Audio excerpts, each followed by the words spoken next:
I'm kind of sick in this video, so that's why I sound weird. You have to uninstall Animal Company for this to work.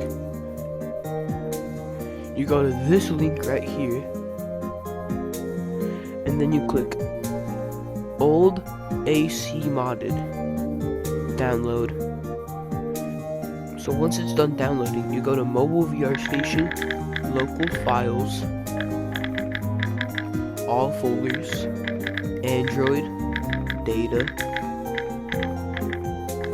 Scoped Storage Actions, Request Access. And so once you're in Request Access, go to Download, and then you click the arrows thingies on Old AC Modded. I have a whole bunch of these, so yeah. You do that, yes. It might show like your phone doesn't allow it to download for some settings, so you just like you click settings and you allow it. So yes.